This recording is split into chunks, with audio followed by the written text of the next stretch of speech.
Hey, doctor, how you doing? Oh, I like the doctor. There you I go. have two honorary That's just where you got this thing going here. But, you know, There you go. I have two honorary doctorates, and I always feel guilty Oh, for when they're saying hanging it. on my wall. It's like, really? It makes a long, beautiful business card, Well, well, very grateful, but good to be here. It's though. great to see you again at the 25th anniversary, Saddleback Church. Yep. You just rocked the house. Thank you for that. And welcome. just got a chance to see you again. It's so fun to have you here tonight. Thank you. Why 9/11? Why would you take time out of? There's so many, I'm sure, other things that you had an opportunity to do. Why this event and why now?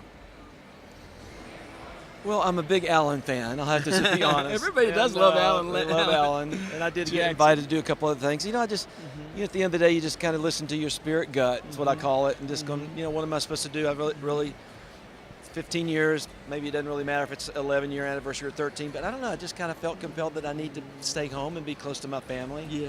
And then I found out about this. Yeah. And have known about this event, and then interesting that this year, for the first time, it's Landed on here, 9/11. You know, so. Yeah. And so they invited me to come, so I'm just glad to be here. I hopped in my car and got here in That's 25 funny. minutes. Well, the thing the unique part of this story is that you are a Nashville boy, okay? So, and we went to Belmont, I think, or right here in town? Well, I didn't go to Belmont. I moved here. I'm from West Virginia. Oh, okay, West Virginia. But I've been here since 1978, so Yeah, this is so home since for me. you're- I'm a trustee at Belmont, and I'm Yeah. very excited. A lot of great schools in this town, but no, this has become home for me. That's great. Well, tonight, earlier I got a chance to just sit here and hear you sing, the song that you commemorated for the 9/11 event, and I was just in tears just hearing it. Can you just tell us the heart of the story before you sing and share the story? Yeah. Well, a long story short, I'm with number 43, as we affectionately call him, the other W. That's what he calls me. Yeah. I've been friends with the Bush family for a long time, and I was just in the Oval Office with him 6 weeks after 9/11. And, most of our conversations over the years have been about family and Yeah. how's the kids and how's mom and Yeah, dad and all yeah. that. But this was a very, very different conversation. Matter of fact, it wasn't much of a conversation because he did most of the talking. And he just started talking about all the heroes and Flight 93, the Twin Towers, and the Pentagon. He just was sort of on a roll, and I just let him go. And then he sort of stopped in his tracks, and he just literally looked me in the eye and he says, W. He said, you need to write a song about this. And I remember just being taken back, just going, how the heck do you write a song about 9/11? And so I didn't know what to say other than, Yes. I'll try, Mr. President, which yeah. was the appropriate response. Sure, And sure was. I walked out there and was hoping that he would really never bring it up again, honestly. And 6 months later, I was out at my farm. We have a big American flag that flies out there. I'm extremely patriotic, love our country, love the principles it was founded upon. And I started writing a song in my head, watching this flag fly, this wind blowing out of the northwest, and flash back to my conversation with the president.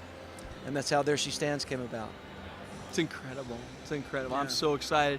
I know you guys are going to love a chance to hear this song. It's so inspiring. It just moves even again, just thinking of what is to come with this. Michael, is there any last thing that you might say to those that are Christ followers on this day as they're thinking about giving thanks and what it means to follow Christ in times like this, challenging sometimes, even with their faith, putting God and country sometimes a little tough to keep together these days? What would you say with your heart?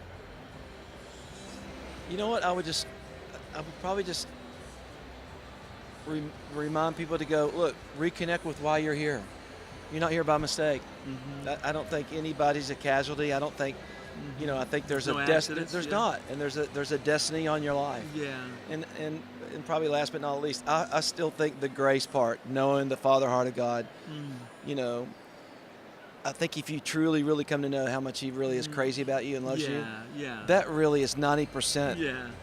of getting That's there. not the 50-yard line. That's the 10-yard line. It really is. And then, and life's tough, and we got its Mm-hmm. challenges, and you lose loved ones, and I just lost my dad who went to heaven, and just like, wow.